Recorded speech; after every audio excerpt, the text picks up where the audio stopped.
A message from Truth, the Ad Council, and ONDCP. News Radio 690, KTSM El Paso. Live from the KTSM AM 690 studios, it's Talk El Paso with Andrew J. Polk. Be a part of the show by calling 915-544-KTSM, 915-544-5876, or comment online on our stream at facebook.com/Talk El Paso. It's 4 p.m. Mountain Time, and that means it's time to talk El Paso with Andrew J. Polk.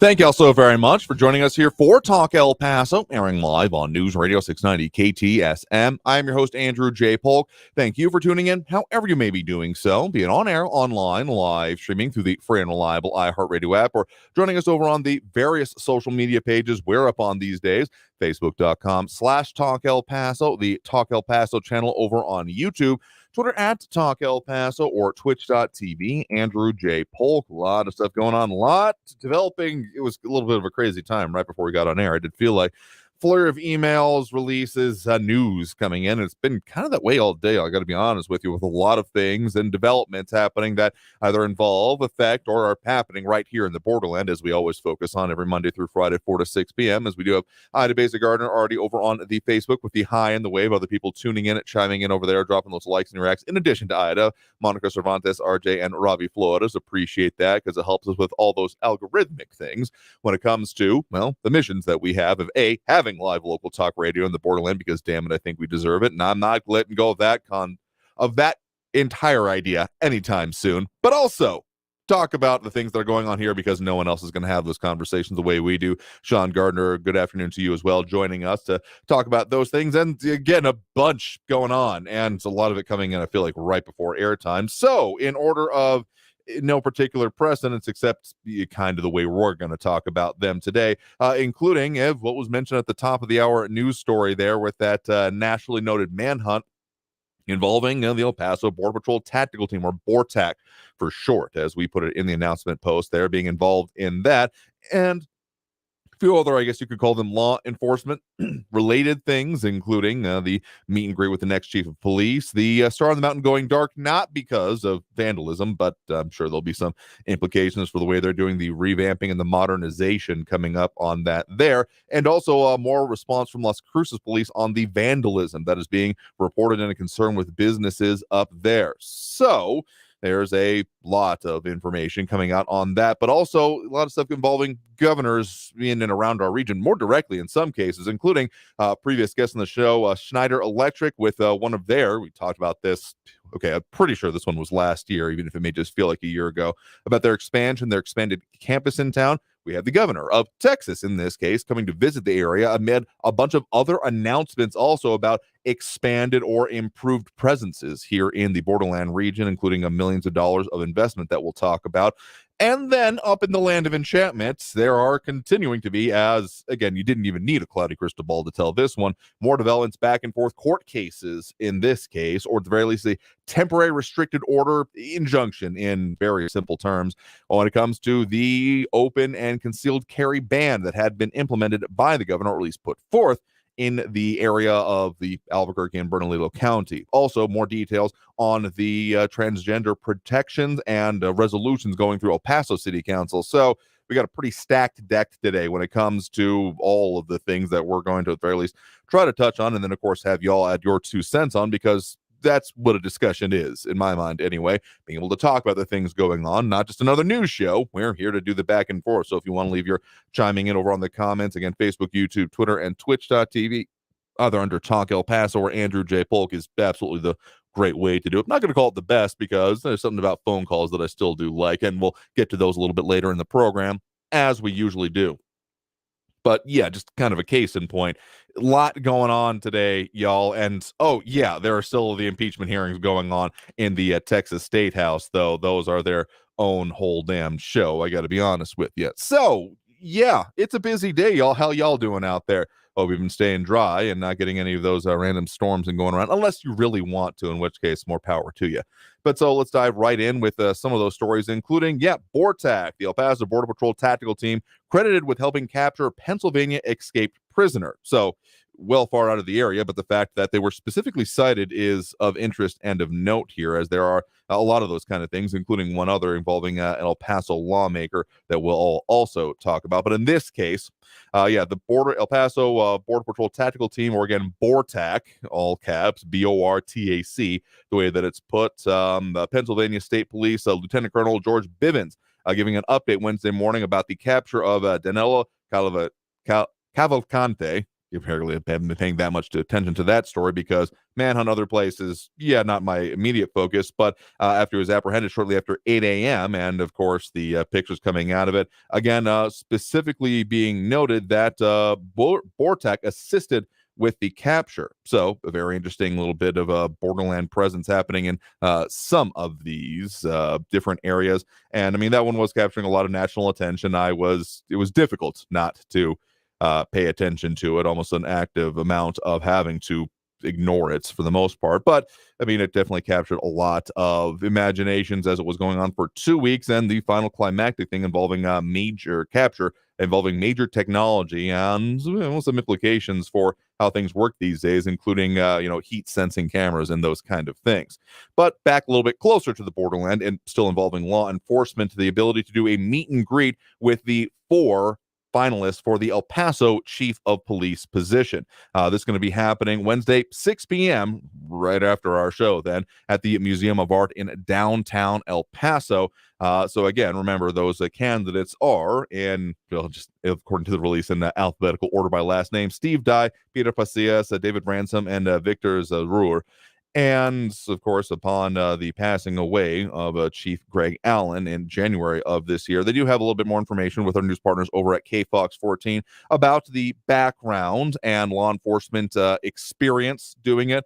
And Mark Minding on the law enforcement thing, on the actual catching, saying I think the dogs were the ones that actually caught him. I do believe he was in the narrative that's coming out about the end of it was one of the ways that he was actually then flushed out, though the area he was in identified by a whole lot of tools there. And RJ saying that the current administration, the BORTAC team gets lots of work and experience. No comment on that one, as this is a different level, shall we say. I mean, NASA has effectively a SWAT team in order to deal with what is extreme situations, because you might not think about it like, what the heck do they need a SWAT team for? In their case, it's what if someone were to try to mess with the infrastructure, particularly during a launch or anything like that? It could be disastrous. But in this case, I mean, they respond to high level and very important situations. So again, no comment on their activity. Not much to actually get put out there on that point, I do believe. But again, the meet and greet coming with the prospective chief of police. I do believe one of them is going to end up being in it. Again, the one note that I'll add is that Peter Pasillas has been the currently interim acting chief of police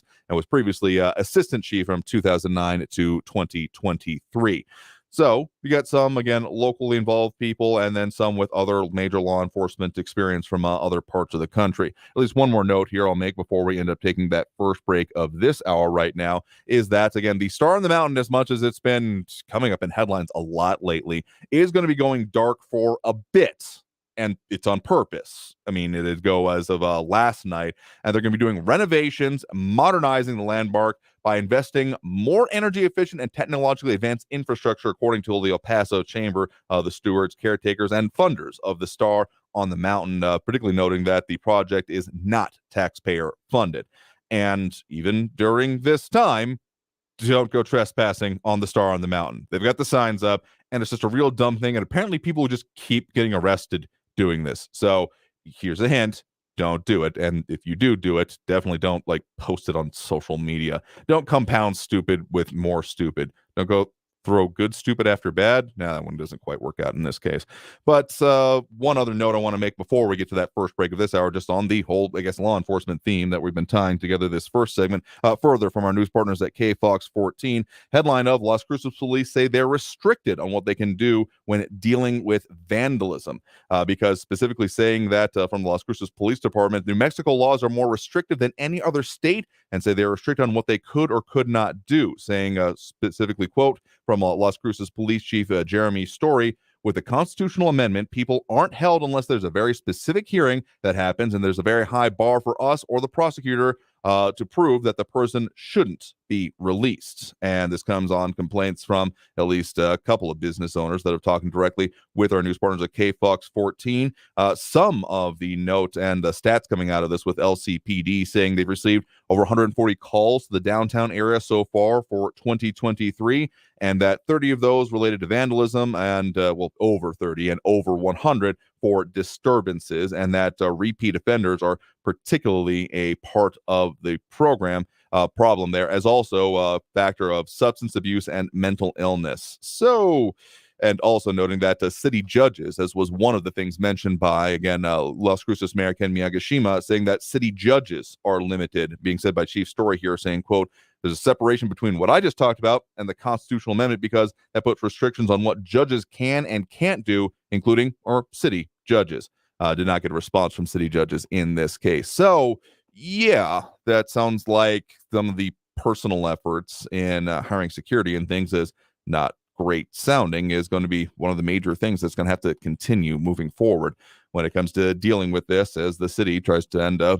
city resources, police, etc., figure out what can be done there, again, in Las Cruces, and particularly the downtown area. But let's take that first break of this hour right now. Coming out of this break, talking a little bit more about Governor's Land of Enchantment and in the Lone Star State as well, with some visits actually happening to our area, one in particular with Governor Abbott coming for a ribbon cutting ceremony, which is interesting to me, and also a story we've talked about previously.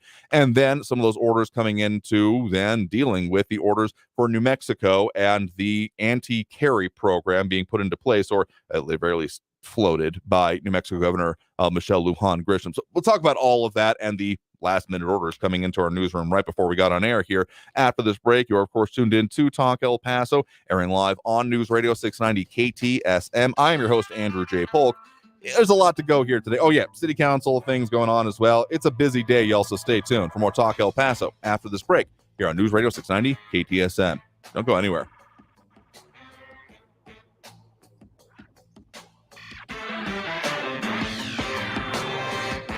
Very excited to get my next appointment booked when I take my next visit to go and check in with the great folks over at Hammer and Nails. More than just El Paso's greatest new men's grooming destination.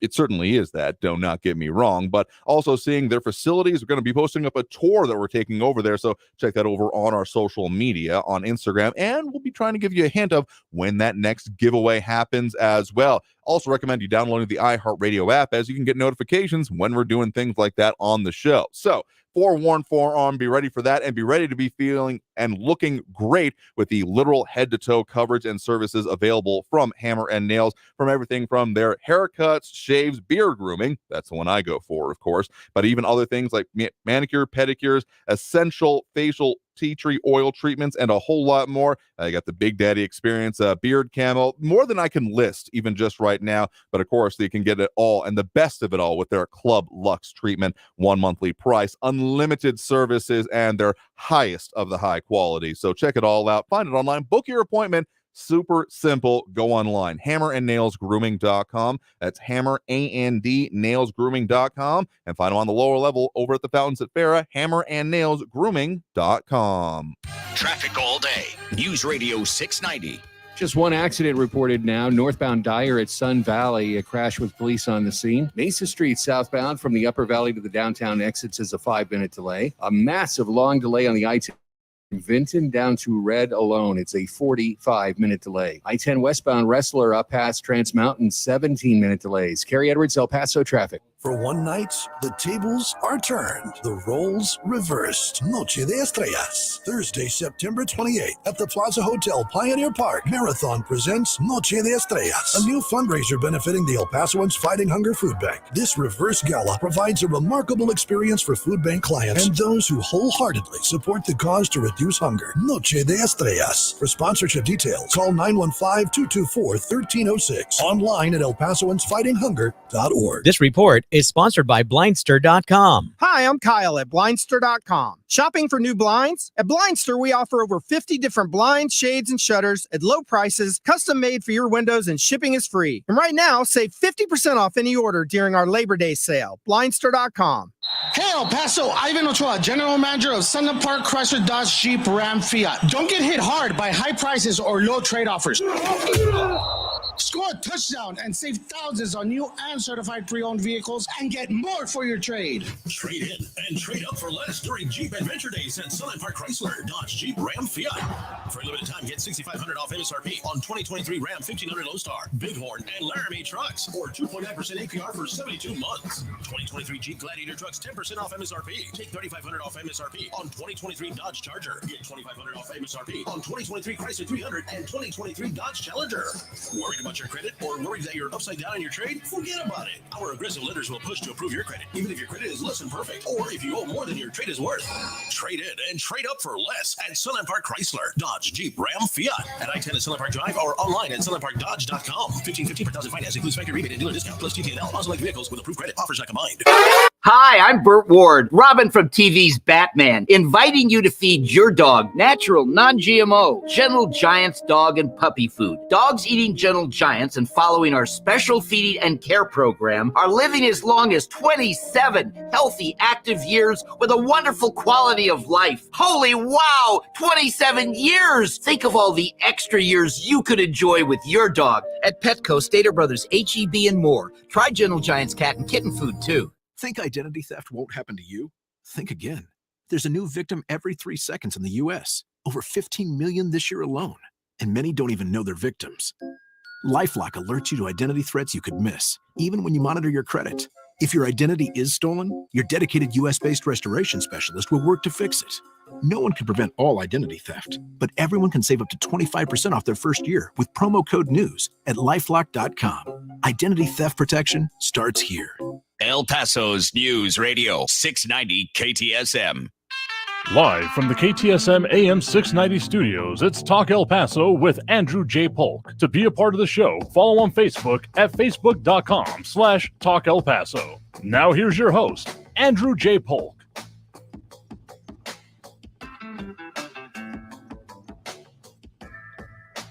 Thank you all so very much for joining us here for Talk El Paso, airing live on News Radio 690 KTSM. I'm your host, Andrew J. Polk. Thank you for tuning in, however you may be doing so, be it on air, online, live, streaming through the free and reliable iHeartRadio app, or joining us over on the various social media pages. We're up on these days, facebook.com/Talk El Paso, more or less the main one where most of the comments end up coming in. In any case, people chiming in and adding their 2 cents, including those dropping those likes and reacts. We appreciate James Holmes, Ida Beza Gardner, Monica Cervantes, RJ, and Robbie Flores. And one of the ways you can also communicate with us through it there, including concerned by RJ about the IRS tax evaders and a bit of side conversation related to federal law enforcement, I guess, involving IRS agents. Yeah, a good thing to stay out of the crosshairs of, in any case, or any federal agents, I'll put it that way. But a lot more conversation going on about things here in the Borderland region, including, of course, from our news partners at KFOX 14, some updated information and also releases into our newsroom about the action by El Paso City Council yesterday. Headline from our news partners there: El Paso City Council votes to strengthen transgender rights through new policies and training. And I'll specifically refer to release that I received from the office of Alessandra Anello, city representative for District Number 2, noting that the El Paso City Council unanimously voted to approve 2 resolutions aimed at promoting transgender rights in the city of El Paso. Both resolutions introduced by, again, Rep. and Mayor Pro Tem Anello directed the city manager to implement a number of policies that augment the inclusion of transgender individuals in the city of El Paso and to reinforce the city's commitment to creating safe spaces. As noted by the release here, the first resolution directs the city manager and police department to initiate a community stakeholder process to receive input on potential improvements to the El Paso Police Department's policy and training regarding of identification of transgender and gender diverse individuals. Resolution asks the city manager and the police department to come back to report the results of this process to the city council no later than the last meeting of this year. And then the second resolution then specifically introduced by Anello, directs the city manager to create a policy that ensures access for transgender individuals to freely use city facilities consistent with their gender identity and or expression in any city-owned building. Additionally, the resolution directs the city attorney to create an ordinance requiring single-user restrooms to have gender-neutral signage. So that's part of the release there. And again, as noted by our news partners at KFOX 14, and getting a response to it here, the specific bullet points that come along with this. The first resolution about creating a policy manual that includes bias, hate crime department policies, ask people their preferred name, gender identity, and pronouns, and address them as such. and prohibit searches to determine a person's sex, establish a system to handle reports of hate crimes as well as allegations of bias-based policing, prepare a report that includes bias-based policing, the department's efforts to prevent them, and make the report available to the public each quarter, and to specifically work with organizations such as the Borderland Rainbow Center, Sun City Pride, and El Paso Gender and Sexualities Alliance Board, and Texas Rising to implement that safe space program, which will allow public and private places to designate themselves as safe spaces for victims of hate crimes, student bullying, and harassment, and to assist victims in getting the attention and resources that they need. I will add that there is a related item, not directly, but particularly on the hate crime aspect of this, is noted by the Texas Tribune, specifically noting an El Paso lawmaker, again, of course, Democrat representative for El Paso, U.S. Rep. Veronica Escobar, headline here, U.S. Rep. Veronica Escobar leads push to keep guns from those convicted of hate crimes. Subheadlines, the El Paso Democrat gathered fellow lawmakers who have had hate-motivated mass shootings in their districts to back the bill, specifically being put into a comparison with a previous bit of legislation that did pass last year, the Bipartisan Safer Communities Act, the one that ended up, among other things, being noted as closing the boyfriend loophole, among other things, about those that have been charged with domestic violence not being able to have it enforced on them if they didn't live with or share a child with those that they were accused, in this case, of committing the domestic violence again. I will say that the Texas Tribune does note, among other things, including the statement from Veronica Escobar saying, quote, hate and bigotry coupled with easy access to weapons of war make for a terrifying and deadly combination.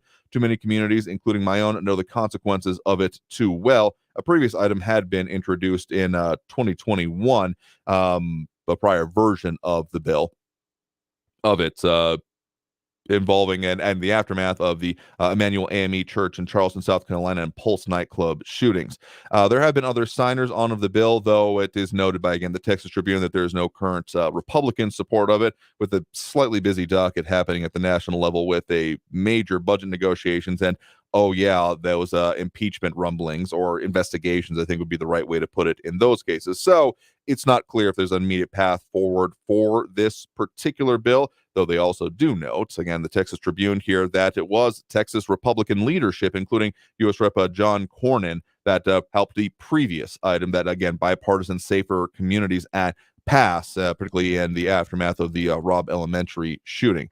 So that one expected to go a little bit further than that in this case here. But that's a couple of things going on and involving, of course, representation and people coming to our area.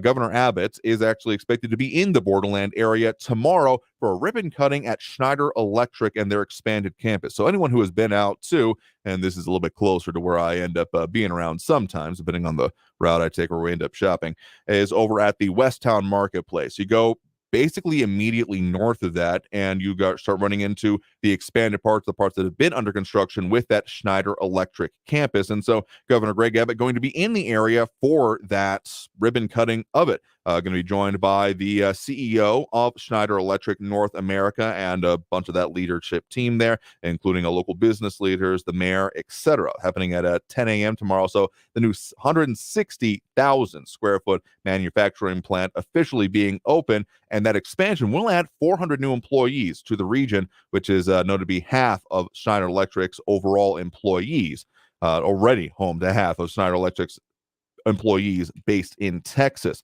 And so the major investment that they saw there, we did talk about this previously, including had on representatives from Schneider Electric to talk about, they'll categorize this as part of that nearshoring or reshoring initiative that has been, well, decently pervasive. And one of the reasons that, even though we've had strange economic circumstances at best, that's still the best phrase I'm going to come up with the many different indications pointing different ways these days. And this is not only, of course, alone in this. There has been, I mean, this is a completed one, so it has now gone through the process. We've mentioned over the last year or so a bunch of different types of efforts of seeing companies either come to the Borderland region or right nearby, if not within the United States, right across in Mexico and in the either Chihuahua or specifically Ciudad Juarez areas. And another one that is also being announced as part of this, specifically referring to the reporting from El Paso Inc. on this, Eaton EATON, to invest another $80 million in El Paso and create 600 jobs in that way. Another power management company. So similar to, I guess, I wonder if El Paso is going to become a power management company mecca. Maybe not, but it's a nice dream sometimes. They opened the factory in 2019, and they're going to expand the El Paso operations. Again, $80 million, and it is planning to buy a new facility. Specifically, there is the I'm not going to call it a rumor, but the question was asked if they will end up buying the Helen of Troy building right now. So that one also in a similar, and not right next to the Westtown Marketplace, but if you head that way, or if you can head that way with all the construction going on with I-10, you'll then see it, because Helen of Troy looking to do some downsizing, as we did talk about recently with editor of El Paso Inc., Robbie Gray, and right sizing. No, they'll no longer have that outlet shop available there, but the Eaton may be one of the big contenders in order to purchase that area. So it's not finalized, and so they weren't totally announcing anything, but maybe within the next month. So again, more even as things continue to shift and be different, still looking at expansion and further use of the El Paso and Borderland area for manufacturing and supply chain creation. So again, one of the reasons that I'm still kind of bullish on the Borderland overall, as we also have Ed Clore and Marco Vermeer chiming in over on the social media, among other things. Ed Clore, I think you're referring to there the state impeachment trial when it comes to embattled Texas Attorney General Ken Paxton. So if that's the update for right now, I have to check out that update here. It was expected that closing arguments could be seen before the end of this week, but let's see if there's any updates on that one. In any case, taking that next break right now, a whole lot we're talking about and a whole lot more we're getting to, including other governor issues and including temporary restricted orders, injunctions being put into place at least for now until the beginning of next month, but I'm sure there'll be more action and things like that, but we'll delve into it, what's going on in the land of enchantment, and particularly the Albuquerque area being the focus of the attention. But it's New Mexico, y'all. We talk about state politics here in our coverage area, so we'll talk about that coming out of this break. You are, of course, tuned in to Talk El Paso, airing live on News Radio 690 KTSM. We'll be back after this break with more Talk El Paso here on News Radio 690 KTSM. Don't go anywhere.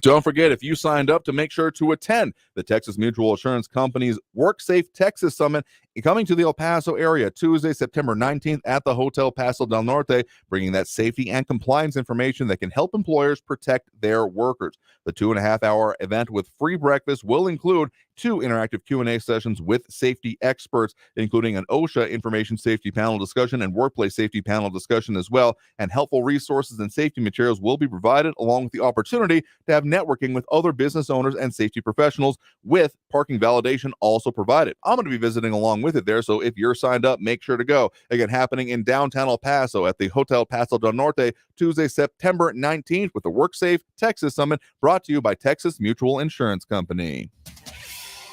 El Paso's News Radio 690 KTSM.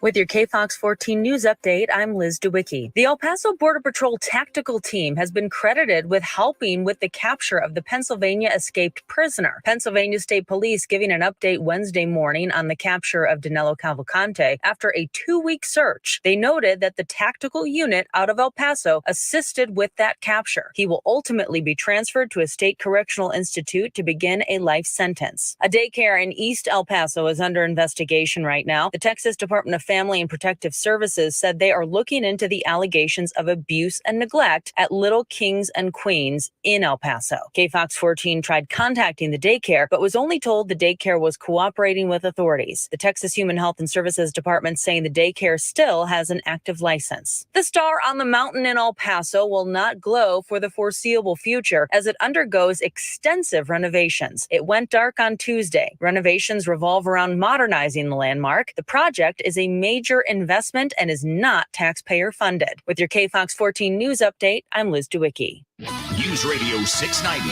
Traffic all day.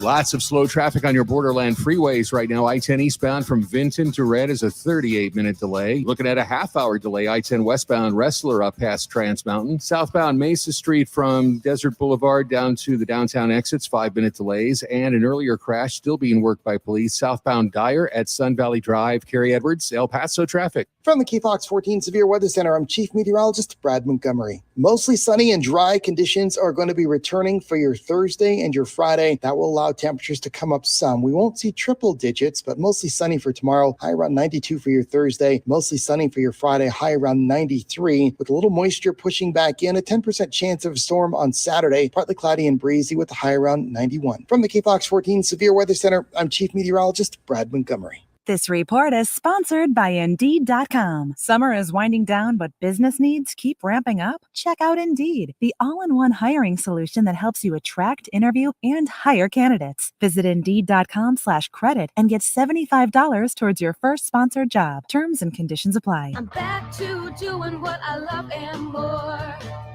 thanks to the Good Feet store. This planet is so incredibly beautiful that I can't get enough of it. I did 950 miles on the Pacific Crest Trail, and Good Feet was with me all the way. Hi, this is Mike with the Good Feet store. Are you ready for summer adventures? Don't let your feet get in the way. Learn how the Good Feet store can help. Your passion's important, but if your body aches and if your heel feels like you've got a nail stuck in it and won't come out, trust me, it's going to wear you down. The Good Feet store knew what they were talking about and took the time to really dial in what I needed. I hiked 84 miles in the Himalaya and to do it pain-free. You think I'm not grateful for Good Feet? You deserve comfort in your life too. Sandal season is here and Good Feet fits into all your summer shoes, even flip-flops. Visit the Good Feet store today for your free fitting and test walk. Thanks to the Good Feet store. Schedule your appointment today at goodfeet.com. Lavinia presents its Harvest Wine Festival, Saturday and Sunday, September 30th and October 1st from noon to 7. Over 20 wines available for tasting and purchase. Live music, local art, and craft vendors. Delicious Southwest food. New VIP section. Information at laviniawinery.com. Hi, I'm Kyle at Blindster.com. Want to save big on custom faux wood blinds, shutters, cellular shades, and more? Shop Blindster today and save up to 50% over comparable blinds from brick and mortar stores. And right now, save 50% off any order during our Labor Day sale. Blindster.com. This report is sponsored by Blindster.com. News Radio 690 KTSM. Live from the KTSM AM 690 studios, it's Talk El Paso with Andrew J. Polk. To be a part of the show, call 915-544-KTSM or follow on Facebook at facebook.com/Talk El Paso. Now here's your host, Andrew J. Polk. Thank you all so very much for joining us here for Talk El Paso, airing live on News Radio 690 KTSM. I'm your host, Andrew J. Polk. Thank you for tuning in, however you may be doing so, be it on air, online, live streaming through the free and reliable iHeartRadio app, or joining us over on the various social media pages. We are up on these days, facebook.com/Talk El Paso, the Talk El Paso channel over on YouTube, Twitter at Talk El Paso, or twitch.tv, Andrew J. Polk. A lot of things being said over there, including allusions to the governor and what he was here for going to be here, rather, for the ribbon cutting going on. Marco from Mayor saying it's like the governor read my mind with Project Metropolis. This is why we need a new downtown area. We were talking about a lot of warehouses, so I'm not quite sure if that totally fits, but again, there's still a lot of investment. I mean, tens of millions of dollars being focused on it here. So, I mean, there's arguments to be made there, as we have also other references to, yes, I know it's also been in the news, and yes, I've been looking at some of the same pictures, if a bit baffled, and okay, Louis Panado with some unflattering assertions about what those Mexican UFO aliens, asserting what they look like, but I gotta say, they kind of look like either, I don't know, the shrunken heads or those fake mermaid skeletons that exist in, like, Curiosity Voodoo shops, Ripley's Believe It or Not kind of stuff thing. So I want to believe. I can't quite bring myself to in this case. Let's just put it that way. But also other things referring to, some of the stories going on at certainly a part of the borderland, like Edgar Ortiz mentioning that the men of that elite unit with the Border Patrol did it again. I met some of the finest men ever during my time with that unit. I mean, that whole national search definitely capturing a lot of attention, but it's with it being put to bed for now. Well, still some of the it's an interesting way to see that they have been worked and again being credited with that work. So in other things going on, and certainly a part of our coverage area within New Mexico, particularly the saga of the situation involving New Mexico Governor Michelle Lujan Grisham and that order put forth to no longer have open or concealed carry happening, specifically within, again, Bernalillo County and the city of Albuquerque overall. There is now an injunction has been blocked. That suspension of the right to carry firearms in public blocked by a federal judge in response to several lawsuits. Specifically, I do believe that this one, having read some of the order here, it's about 30 pages and got a hands on it right before we ended up going on air right now. But the release certainly into our newsroom from the organization Gun Owners of America, and also on behalf of their Gun Owners of America and Gun Owners Foundation, securing the TRO, temporary restrictive order, being put into place by Judge David Urias for the specifically, as noted by in the AP article I'm referring to as part of this one. They're putting that into place. Yeah, U.S. District Judge David Urias for the U.S. District of New Mexico. I believe it's just the one there. Specifically, this TRO in place until an October 3rd hearing. So that would cover, by my reckoning, the vast majority of that 30 days that was announced by the governor on, I believe that was the 8th. Yeah, last Friday, right after we got off air there. And so it was noted by the AP that the U.S. District Judge Urias agreed Wednesday with plaintiffs in several lawsuits, including, again, the organizations I mentioned who we got the release from, who said that the order violates constitutional rights and granting that temporary restraining order to block the governor's suspension of gun rights. So I'm sure that there will be more happening with this. And again, the judge in this case said specifically of Lujan Grisham's action, as noted by the AP in this case, quote, "I don't blame her for wanting to take action in the face of terrible facts," end quote. But that going on to say, faced with a much more narrow question regarding the rights afforded to citizens. The AP does also note, I will say, that as of at least by late Tuesday, there had been no arrests or civil penalties assigned in this, despite the protests in which open carry of firearms was very much evidence. I will say that. And so the lawsuits do continue. And again, the AP notes that Lujan Grisham has remained defiant, as they put it, and acknowledge that criminals would likely ignore the temporary order given on Friday. So that's one step in this here. And Buddy Vias, in response to that, saying, "When did constitutional carry start in New Mexico? Because their murders have increased significantly." I'm not going to know the exact date when it is. It's certainly been in place longer than Texas has had it. So I'll have to look up that question here for a minute, though. Some of the numbers that the AP did bring forth that are interesting, noting that, of course, considering that concealed, open carry of firearms is available to anyone, and Mexico is an open carry state, so would affect everyone that does live within Bernalillo County. But they say that just over 14,500 people have an active concealed carry license in that county, and that statewide there are about 45 active concealed carry licenses in 2023, which is honestly less than I expected, but given that it's an open carry state, maybe that would be in line with it. James Ratcliffe also noting that, yes, there is also an impeachment in order to get rid of the New Mexico governor tyrants. The emphasis there is not mine, but there have been, again, floated along those lines. I haven't seen much more than, well, just that. The speaking of by some interested parties, a couple of state lawmakers in that case, saying that we need this or we need to do it in response to this. So the temporary restrictive order being in place, and okay, yeah, it was noted by the AP. State police confirmed late Tuesday that no one had been cited specifically, though they also, of course, do note that the mayor, police chief, sheriff for that county had spoken out against this being knee-jerk reaction, among other things, though specifically the mayor, Tim Keller, and police chief Harold Medina, they were speaking about what they have been doing in order to address crime, specifically noting about meetings between different levels of them and trying to focus on legislative priorities. And that's one of, course, the criticism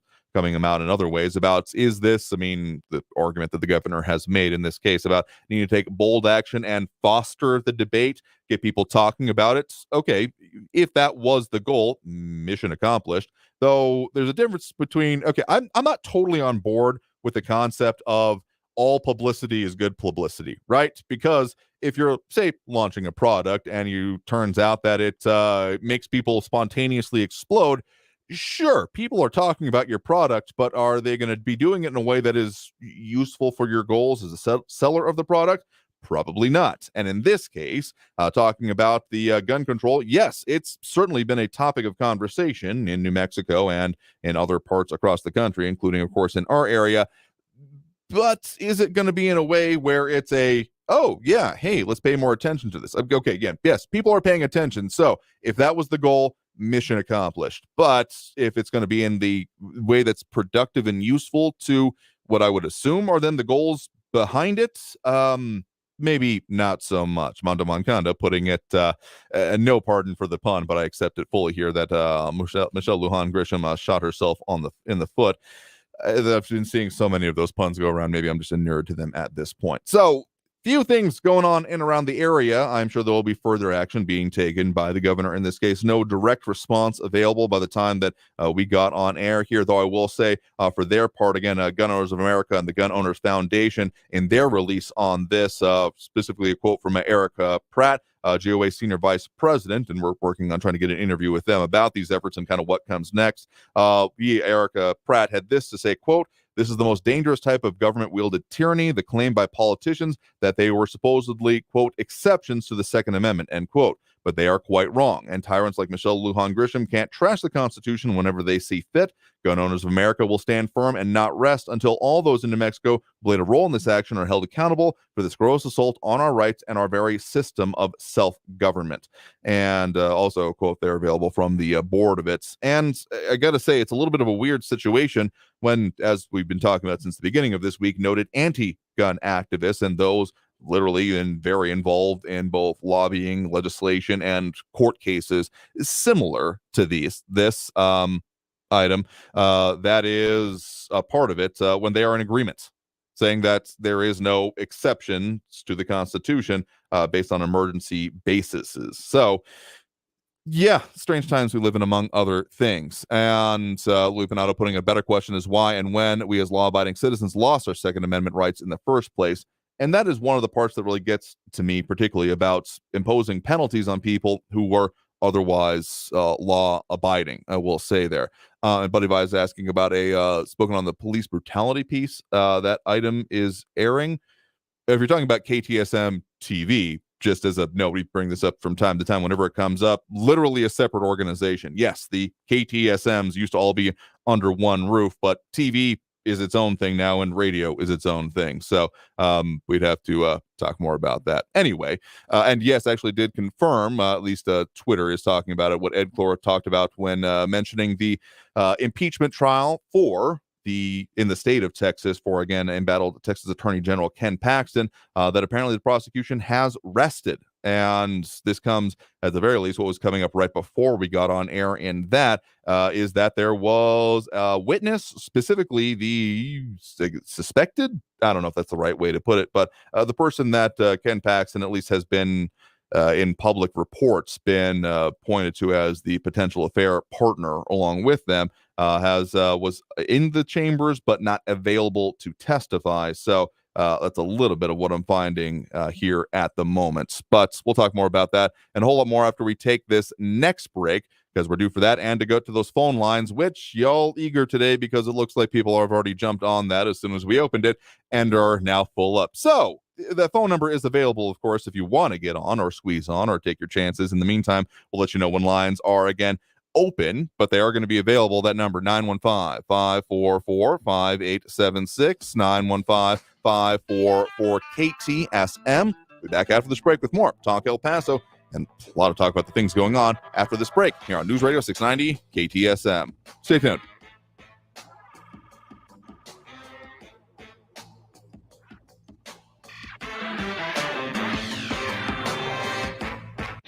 Traffic all day. News Radio 690.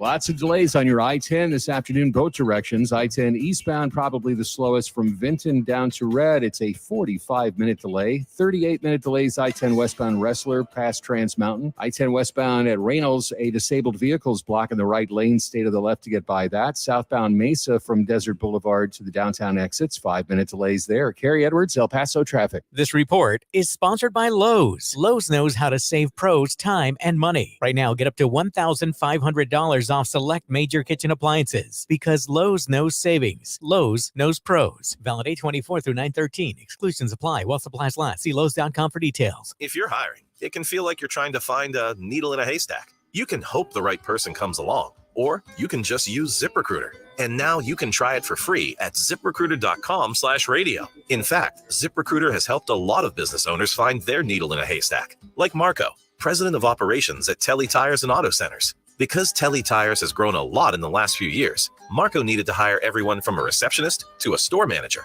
to a head mechanic. ZipRecruiter helps me find all the right people, even the most difficult jobs to fill. ZipRecruiter helps me keep my business running. Take it from Marco and millions of other businesses who've used ZipRecruiter. ZipRecruiter can help you find the needle in the haystack. See why 4 out of 5 employers who post a job on ZipRecruiter get a quality candidate within the first day. And right now, you can try ZipRecruiter for free. That's right, free at ZipRecruiter.com/radio. That's ZipRecruiter.com/RADIO. ZipRecruiter.com/radio. ZipRecruiter, the smartest way to hire. For the local issues and discussion you won't get anywhere else, turn to Talk El Paso, weekdays at 4 right here on News Radio 690 KTSM, brought to you in part by the El Paso Community Foundation. Sound off on what matters to you, Monday through Friday, 4 to 6 p.m., and let's talk El Paso. You know when you wake up and your mouth feels gross and you just can't wait to brush your teeth to get that clean, fresh feeling again? That's exactly how millions of Navage users feel when they use powered suction to rinse out their noses every day, just like brushing their teeth. Once you're able to breathe deeply without congestion, you never want to be without it. That's why so many people rave about Navage, with over 100,000 online reviews.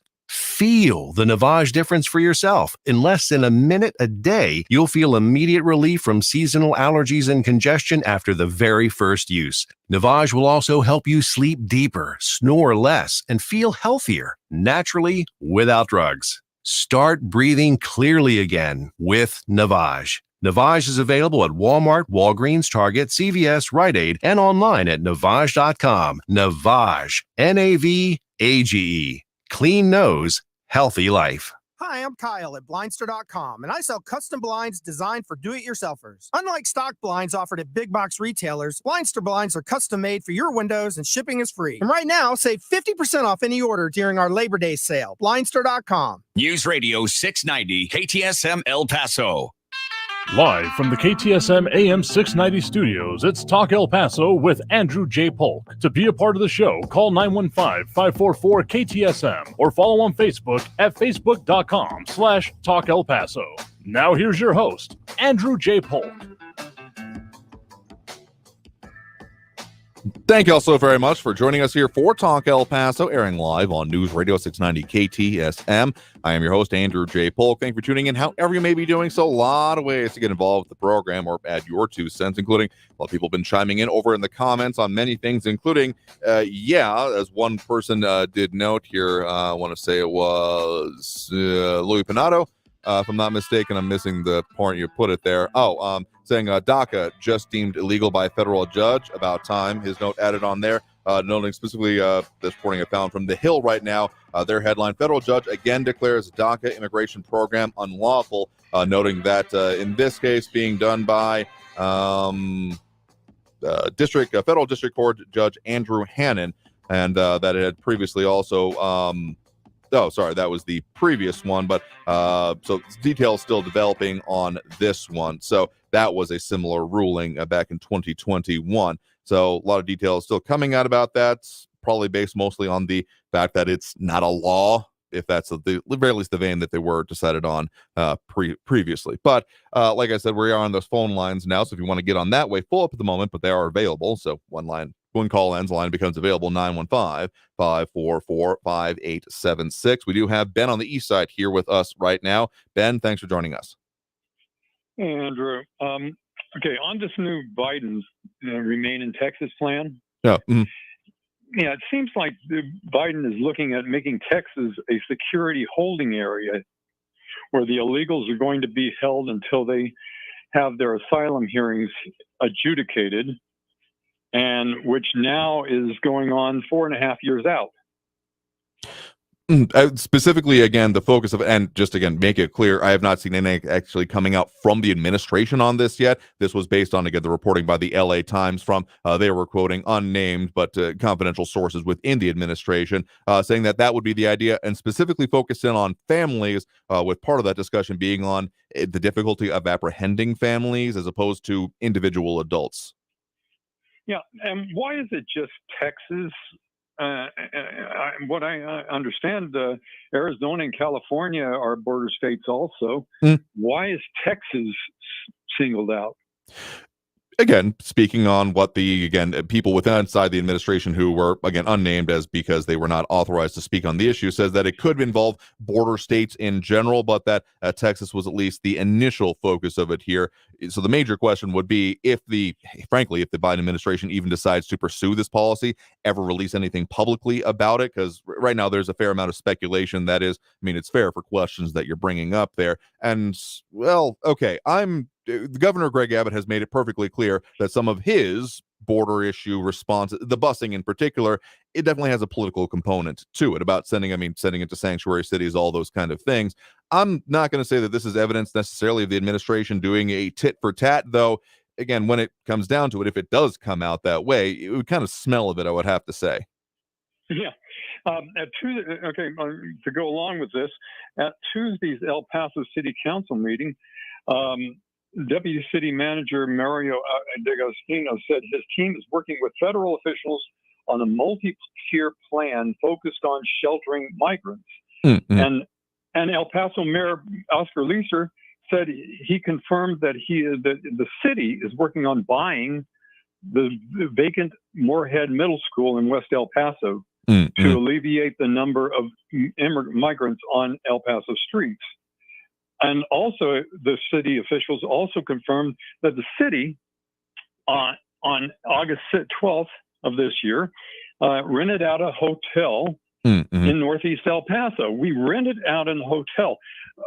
Does that mean that the city had to pay for that rent? And it just rented out another hotel this past weekend. As I didn't think that there was any new surge or anything, but the article says as numbers keep climbing. Is that happening? I thought we had it all under control. So okay, I thought all the numbers were going down, or at least not going up. Tell you what, I'll have to answer that a little bit more, and there is more information available on the rentals so far. We'll talk about that. We're just right up against the top of the hour here, so I do appreciate the point in the call. I promise I will talk more about this once we get back from that top of the hour. Real quick, Sure. Eric, y'all bold comrades, and all you city council members, let us all sign up for Right Think LGBTQ education camps. And better yet, let's place everybody in a gulag that doesn't agree with your Right Think truths. I think that would be the ultimate answer. So let's go, Brandon. Stay well, stay safe. God bless. But I really think that we need to set up gulags where we can get all these people that aren't thinking right, set in gulags where they can be re-educated.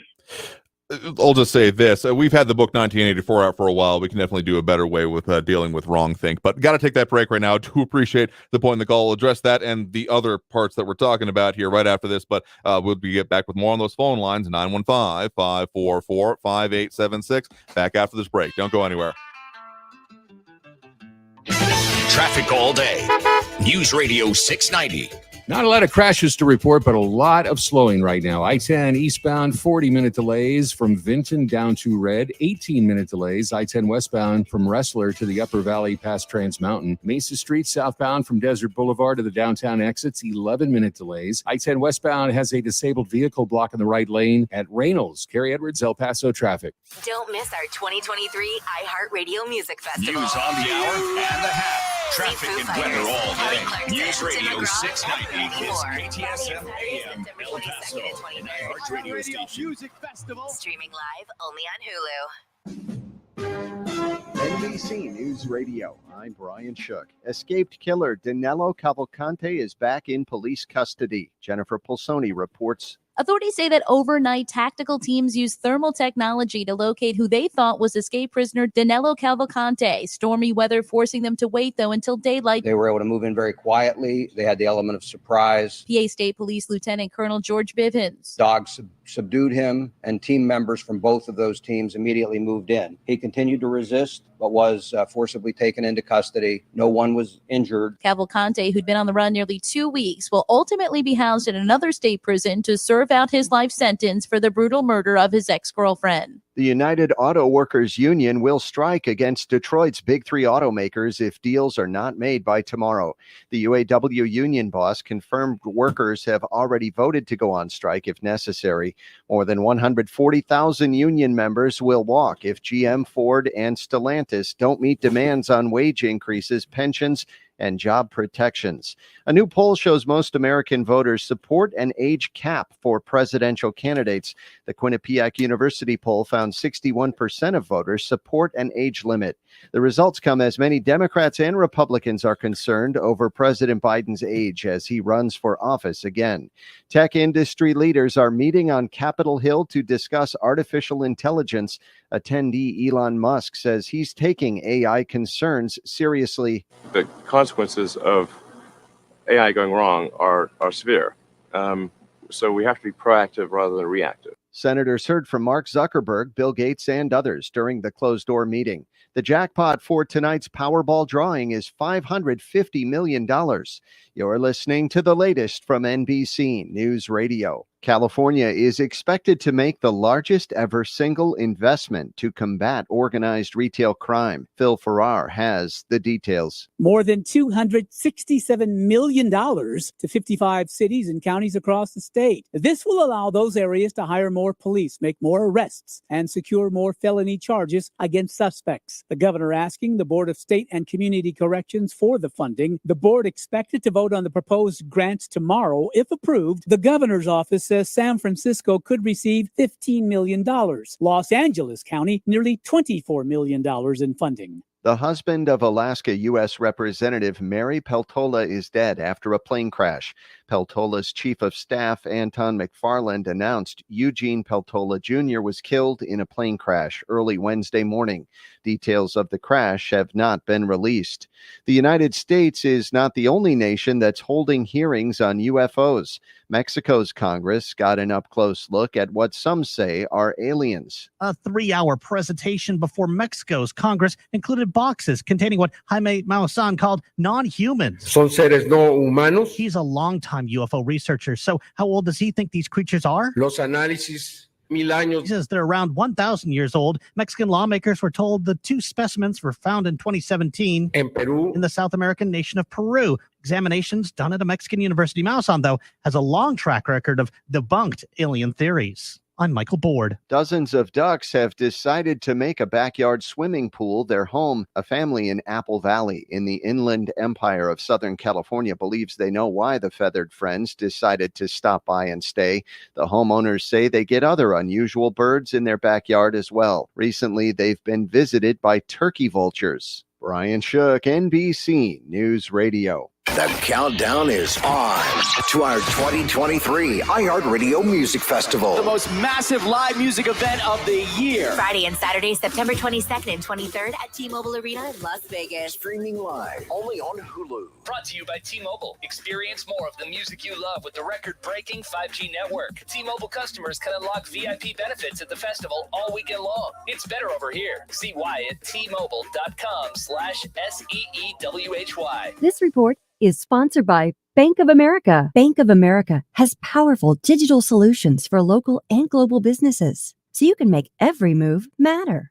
Visit bankofamerica.com/banking for business to learn more. Bank of America, N.A., copyright 2023. Hammer and Nails, El Paso's newest men's grooming destination with your comfort and privacy in mind, and where your favorite brew, spirit, or mixed drink will be waiting for you along with every cut, shave, manicure, or pedicure visit. Open daily at the fountains at Farrah, Hammer and Nails offers world-class luxury experiences without the pretentious price tag. Visit Hammer and Nails Grooming Shop for Guys online at hammerandnailsgrooming.com to book your next experience. That's hammerandnailsgrooming.com. This is an important notice to all U.S. taxpayers. The IRS is giving away billions of dollars in tax savings through a federal program called the Fresh Start Initiative to aid delinquent taxpayers. This initiative was established for anyone facing financial hardship and unable to pay their back taxes. Qualifying and enrolling in this program will stop all collections, settle your delinquent tax problem, and even reduce what you owe by thousands of dollars. Call the hotline at People's Tax Relief to see if you qualify and get this free information by dialing 800-727-9105. If you have unfiled tax returns or cannot afford to pay your personal or business back taxes, you can now get the help you need. One simple phone call can resolve your tax problem and save you thousands of dollars. To see if you qualify and to get this important free information, call 800-727-9105. 800-727-9105. 800-727-9105. Why is iHeartRadio the #1 streaming radio app? Free music. Free live radio stations from all over the country. Free podcasts. Free playlists. Free contests. Free artist radio stations. Commercial-free stations. It's free. I love iHeartRadio. Join the millions of music, radio, and podcast fans on the #1 streaming radio app now. iHeartRadio. iHeartRadio. iHeartRadio. Free never sounded so good. El Paso's News Radio 690 KTSM. Live from the KTSM AM 690 studios, it's Talk El Paso with Andrew J. Polk. To be a part of the show, call 915-544-KTSM or follow on Facebook at facebook.com/Talk El Paso. Now here's your host, Andrew J. Polk.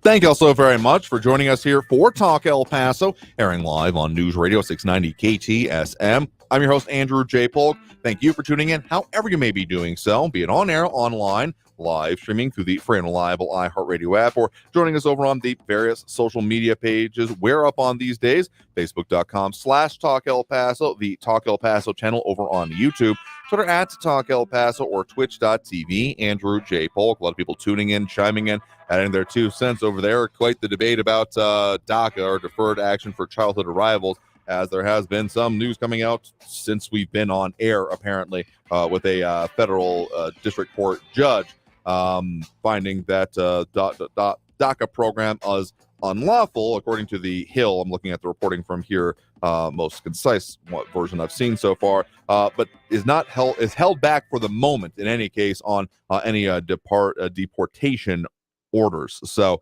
I know there's a lot of debate going on that, but there's a lot of other things we're talking about here, and of course getting into a lot more of the discussion, and want to hear from y'all. We do have, of course, those phone lines open, if full up at the moment, 915-544-5876, 544-KTSM.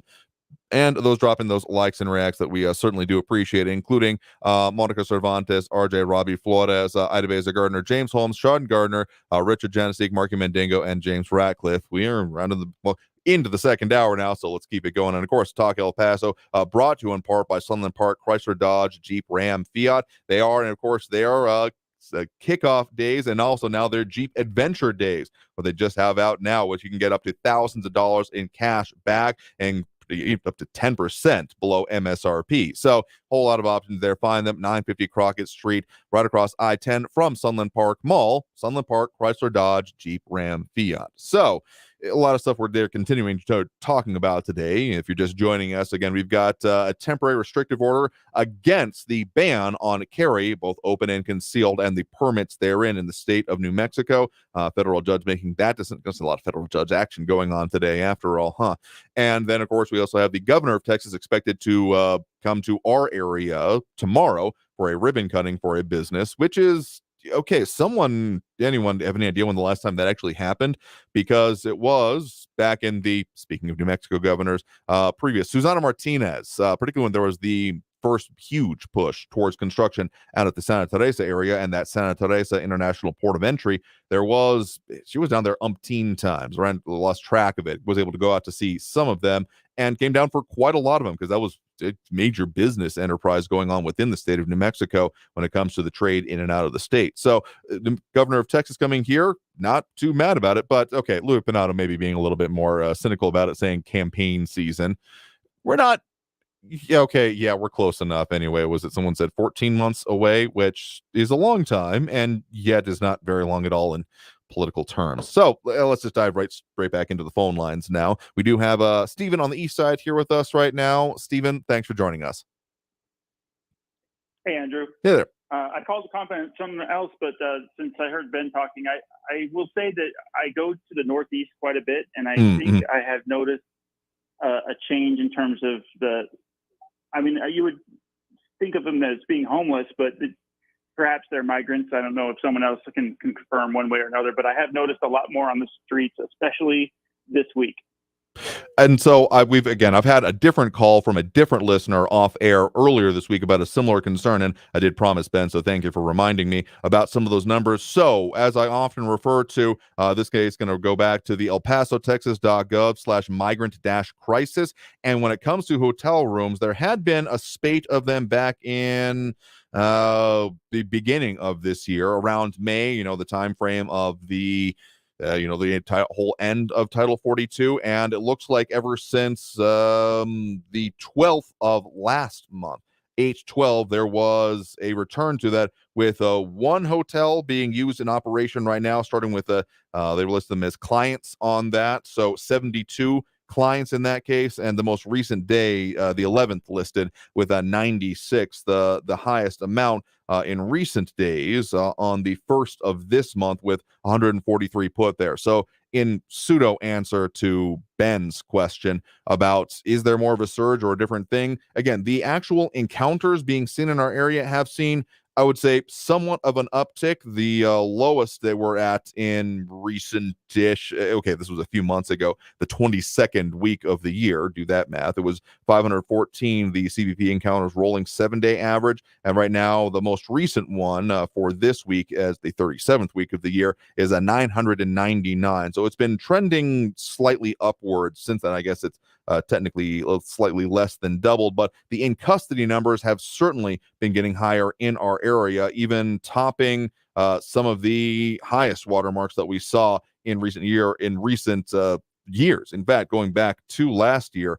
And so what we're looking at right now is 5,526 being the rolling CBP in custody 7-day average. So regardless of a surge or not, we are still seeing the presence, or at the very least, the response happening in our area. Now, again, it's a little bit hard to pin this down without getting current crossing numbers and things like that. But what this fits the pattern of, I'll continue to argue until pointed otherwise, is that we are seeing everything that is happening on other parts of the border sectors, of which have continued, and it's never particularly ceased in our area, just been at lower levels, is that since El Paso is still at, arguably, compared to other parts of border sectors, lower levels, the facilities here are being used for the processing for the areas where they no longer have the capacity to do so, but then the rest of the process, the processing, the releasing, and then moving on to final points of destination then does take place here. That's what these numbers read to me as. Right. So, yeah, and I understand what I'm seeing is just anecdotal. It's just on Sure. Dyer Street, I go there quite frequently, and I and I totally agree with you. The numbers of actually crossing the border and being apprehended can be completely different of people who end up, the numbers who end up being on the streets for whatever other reason. So what I'm noticing is a lot more people just on the streets with seemingly no place to go in the Northeast recently. So the other reason why I was going to call is, Ken Paxton is getting impeached. Sure. And there's a lot of talk about impeachments. I mean, of course, there's Donald Trump getting impeached. There's potential of Joe Biden being impeached. I just ask people to, when you're wondering what is the evidence that's going to spur an impeachment, try to be consistent about what you think is evidence. With the text messages, bank records, people sharing money.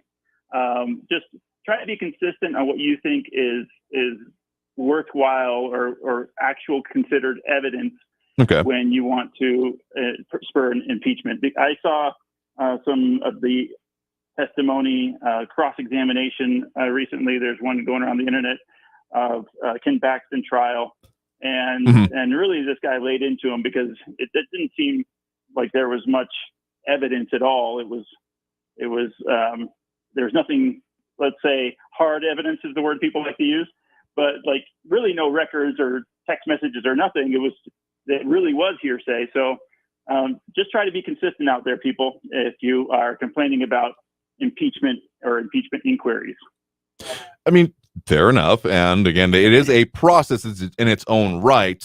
Maybe some finer points and details, or at least the way it's been structured when it comes to the state of Texas, among other things, the 24 hours available to both sides separately. They each have their own 24 hours. And so, okay, there is a little bit of an update as of the top of this hour from the Texas Tribune. They've been having some very concentrated coverage on this. And currently, the Senate is deliberating Paxton motion to dismiss articles of impeachment, though they do note that when House lawyer Rusty Hardin rested his case, he did so accidentally because I think, as Ed Clore did say, he technically did it before then the defense was even able to cross-examine the witness that was either up or coming up at that moment in time. So apparently, well, the way the Tribune describes it as a bizarre set of circumstances going on the House floor right now. So we'll see how that one works out. I'm guessing this isn't over yet, though it was getting pretty close to the end of time anyway, as they were both into, I believe, the single digits of the time available left to them, both the prosecution and defense, in the progression of this trial. So we were getting towards the end of it. This may have just been a weird short circuiting of it at most here, but we'll keep our eye on that one for sure. Yeah, and my final comment about the governor in New Mexico, I would say this, that I think it is misguided, especially since the people committing the crimes likely aren't people who are legally licensed to carry. And, those people are the ones who aren't licensed to carry. And there's going to be different kinds of lawsuits depending on the kind of damages involved. I think most of the people are going to claim that the damage is that you're just restricting my constitutional right unlawfully. Now, that can be stepped up a bit if something happens. So let's say a person is attacked, raped, killed by a criminal, and that person was previously in the habit of having something, being armed to protect themselves, and then they didn't because of this rule that was put in place, then that victim or the family will have a lot of damages to be able to sue for. So now I don't expect that to happen. It's a short period of time, and those are certain circumstances that could arise, but under 30 days, I don't expect it to arise, especially since I don't think people are going to comply and it's not going to be enforced. Yeah, and I mean, the enforcement has been, of course, one of the big questions about this with any of, again, there's been policies been put in place for the entire state of New Mexico. The part about the, again, 30-day pause on the Second Amendment, one of the ways it's been described there, was just for Bernalillo County. But then again, the major law enforcement officials, sheriff and chief of police for the county and, of course, for the city of Albuquerque, respectively, they're saying that, no, they don't want any part of this. At the very least, I think the sheriff was being a little bit more vocal about it, saying all those lawsuits, if we do this, are going to come on us, and I don't want to deal with that. My major paraphrasing, not his words by any means, but that's the sense of them that I get. And I mean, we even had like the attorney general saying, yeah, no, we're not defending you in these lawsuits. And now with that temporary restrictive order injunction against the progression of this, at least until October 3rd, until more hearings, statuses, etc., can be held. I'm not surprised that happened, because again, if this was going in the all publicity is good publicity kind of theory about, well, let's talk about this, about really wanting to kickstart a debate, hell of a way to do it, and still kind of feels like, again, dropping a nuke on a cockroach when it comes to the amount of issue being applied to it, when it comes to if you're just wanting to start a debate. I mean, the serious issues are certainly there when it comes to the crime issues, as we've been talking about within, New Mexico, even other parts of it, and then specifically in, Albuquerque and, the shootings that have happened there. Very serious indeed, but this is the way to go about it. That's the part that's, well, the major part of the debate, and one of the reasons that, of course, the threat of impeachment has been brought up by at least a couple of state legislators. Yeah, and like I said, if the fear I would have if I was any of those officials who are involved in enforcement or coming up with this idea is that if someone typically did carry or typically did arm themselves and they get killed by a criminal, and it could be argued that they could have defended themselves, now you're talking big time lawsuits, and that those officials or governor would be in a lot of trouble. And it is, like you said, in a larger context, it's about constitutional rights to begin with. And sure.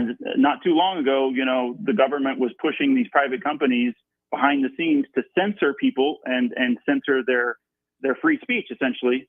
And things that were true were censored. I mean, it wasn't, it was during the pandemic. If you went online and you said, you know what, this vaccine caused my child to have myocarditis, inflammation of the heart, they would censor you for that.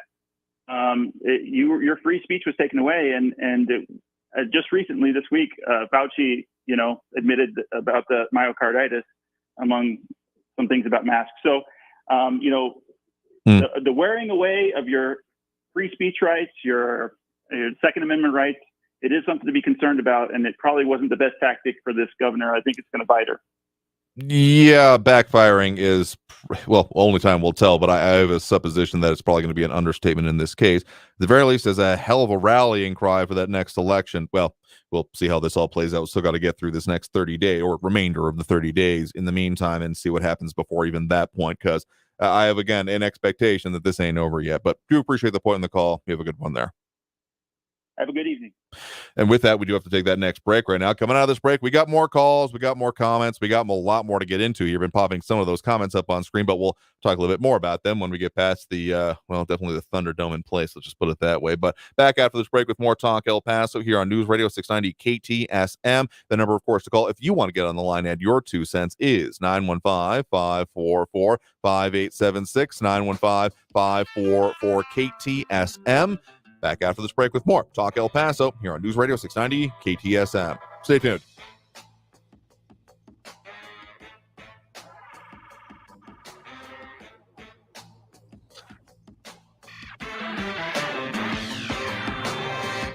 Speaking of safety and security, Mazer Security Alarms providing the opportunity and the peace of mind that comes along with it to have their latest technology installed for you at home, at the office, wherever it works for you here in the Borderland region with their licensed, experienced, and again, certified installation techs able to provide that to you, including the new technology that they've developed, such as the Super Switch technology to prevent false alarms and keep your business and family safe. Wherever you have something where a little bit of peace of mind would serve you well, that's where they are able to operate at Mazer Security Alarms. Ask them about the $690 discount because they are offering to listeners of this station, particularly with their new expanded location at 1387 George Dieter. You can just give them a call at 915-590-0033. That's 915-590-0033 to see what they can do for you. They have $0 down options, low monthly costs, and no job is too small or too large. Again, that's 915-590-0033, 915-590-0033, Mazer Security Alarms. Traffic all day. News Radio 690. A possible accident reported southbound Joe Battle at Vista del Sol, slowing traffic. I-10 eastbound still really slow, 35-minute delays from Vinton in the Upper Valley down to Red. It's looking a little bit better on the I-10 westbound side. Wrestler up past Trans Mountains, an 11-minute delay. Still heavy traffic southbound Mesa Street from Desert Boulevard to the downtown exits, 8-minute delays. Carrie Edwards, El Paso traffic. This report is sponsored by Macy's Backstage. What will you find at Macy's Backstage? Here's a hint. Fall finds for $25 and under, like sharp blazers, cozy sweaters, cargo pants, jackets, and more. Find the latest trends and new arrivals at a Macy's Backstage store near you. Go with your gut. Your dog's immune system is based in the gut. A diet lacking in nutrients can cause itching, scratching, and a weak immune system. However, there is a solution. DINOVITE, Dinovite. It took a grand total of 2 weeks. The dog stopped itching, the hair stopped falling out. Try Dinovite for free. Just pay shipping and handling. Learn more at dinovite.com/radio. Happier, healthier with every bite. Over 1 million pets helped with Dinovite. Did you know you can get your prescriptions for less at your local pharmacy? You can with GoodRx. It's the free app that can save you money on your medications. Just search for your prescription, choose the pharmacy and the price that works best for you, and then show your GoodRx coupon to your pharmacist at the drop-off counter. GoodRx works at over 70,000 pharmacies, including Walmart, Rite Aid, and Walgreens, and it works whether you have insurance or not. It's easy to save. Next time you drop off your prescription, check GoodRx. To start saving today, go to GoodRx.com. GoodRx is not insurance. Back to school means runny noses, cold, and the flu. So it's time to get back to basics with Exergen, the most accurate, non-invasive thermometer chosen by medical professionals and used at top-ranked hospitals everywhere. The Exergen temporal scanner is backed by over 100 clinical studies and the smart choice for home, school, or your business. When accuracy matters, Exergen. Exergen can be found at Walgreens and Walmart. Learn more at Exergen.com. Finding great candidates to hire can be like, well, trying to find a needle in a haystack, but not with ZipRecruiter. Its powerful technology actively finds and invites qualified candidates to apply to your job. So while other companies might deliver a lot of hay, ZipRecruiter finds you the needle in the haystack. See why 4 out of 5 employers who post a job on ZipRecruiter get a quality candidate within the first day. Try ZipRecruiter for free at ZipRecruiter.com/free. That's ZipRecruiter.com/free. I adopted Bento in 2010 from a shelter. A lot of people know him as Keyboard Cat. That's just one adoption story that started at a shelter. Visit theshelterpetproject.org to find a pet near you. Brought to you by Maddie's Fund, the Humane Society of the United States, and the Ad Council. News Radio 690 KTSM.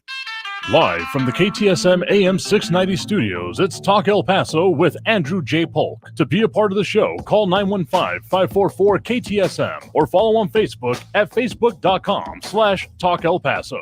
Now here's your host, Andrew J. Polk. Thank you all so very much for joining us here for Talk El Paso, airing live on News Radio 690 KTSM. I am your host, Andrew J. Polk. Oh, a whole lot of things we're talking about here today and a whole lot of ways to get at us. If you want to chime in, of course, that number to do so, full up at the moment, but yeah, that's par for the course some of these days, particularly with all the things going on. The amount of stuff happening during the show is a little bit, well, it's not how it usually goes, because we're like at the end of the day, a lot of lids been put on, news coming out, but nope, not happening today. So we're keeping up with it as best we can and getting to all the comments, calls that we can. So again, that number 915-544-5876, 544-KTSM, and a lot of comments coming in back and forth about many different issues, including crime, punishments, rights, jail, impeachments. Yeah, there's a lot going on. As we do have some chiming in, like Amrabando with the very simple rock on. Do appreciate it. But we'll be talking about a lot more, so let's jump straight back into those phone lines, among other things. We do have Raul in the Northeast in line with us here right now. Raul, thanks for joining us. Hey, Andrew. I'm going to share some political economic history statistics, just 5 short statistics for the benefit of Ben and for you, Ben. Okay. Screw dotard Trump, okay? Now, national recessions, you'd have to concede affect El Pasoans and all Americans, right, Andrew? I mean, we certainly can feel some effects from them here, yes. Right. And the annual rate of economic growth, what is known as the GDP, that affects El Pasoans and all Americans also, right, Andrew? Yeah, that one's a little bit more of a tenuous one, but let's go ahead and make your argument here. And the federal government running an annual deficit and thus running up the national debt, that also affects El Pasoans and all Americans with higher interest rates. And the rate of job creation affects El Pasoans and all Americans. And obviously the poverty rate. And poverty affects too many El Pasoans and too many Americans. And disproportionately single moms of color and their kids and minority members, although the majority of poor people are white folks. So back to the first of these economic metrics, recessions. 10 of the last 11 recessions were under Republican presidents.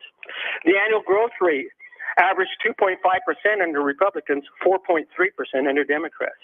As to the federal government running a deficit, the only presidents to lower the annual deficit in the past 50 years were Democrats, Clinton, Obama, and Biden. Republicans are fake fiscal conservatives. As to job creation, of the past 7 presidents with the highest job creation rate since 1945, 6 were Democrats. As to poverty, 8 of the 10 poorest states in the United States are controlled by Republicans. See, the Republicans have a very thin playbook. It's called tax cuts for the wealthy, and deregulation of industry in the markets. And so you can see what that's done as far as these numbers are concerned. And it really hasn't worked out all that well for Americans and Republicans. They've been the worst presidents in my lifetime. I can go back to Nixon. Let's start with Nixon. Man, talk about a disaster. Talk about somebody who weaponized the federal government against the civil rights movement, against the anti-war protesters, and all the shenanigans of FBI Director J. Edgar Hoover. What a fascist. Talk about a fascist there, you know.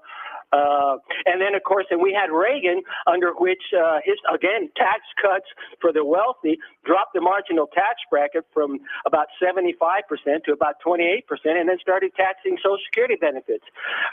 And then, of course, we had Bush number 2. He was a disaster. He was a murderous moron like Trump, too. Got us into a war that we didn't need to be into, ran up the national debt, and put it on the Chinese credit card. And then the worst of all, Trump. By the way, Trump blamed 9/11 on the Saudi Arabians. And then later on, he ended up saying that we didn't know who did it. And then later on, he ended up taking money from them for his golf tournaments. Okay, so the things that you listed off and through the kind of sideways Socratic method at the start of this call here certainly do affect people here in El Paso, but you also notice the way we end up talking about things like this often be from the what do individuals need to know, what can they do about it, like the last time you were mad at me about that. We're talking about, cryptocurrency investments and parts of it and regulations that are currently being considered. So I'm not saying that we have exactly stated ironclad policies on what is or isn't a local issue or affects us here, but we're turning this into a longitudinal review of all of your most favorite presidents and their qualifications. I'm going to call that a Friday topic here, and I don't feel like it's that much of a stretch to say. I think that you understand that too. So, and pretty much any reference to the former president, given our history of these conversations, makes it more than a little bit suspect. So I'm not saying that was a good start to this particular part of the call here. So yeah, if you want to talk further about, again, your favorite politicians and the many great things that they did, there's always Friday for that. In any case, we're needing to take that next break right now anyway. So if you want to get on the line now, that chance to do so, that number to do so is 915-544-5876, 915-544-KTSM. There's a lot going on here today, folks. Let's talk about it. 915-544-5876. Back after this break with more Talk El Paso here on News Radio 690 KTSM. Stay tuned.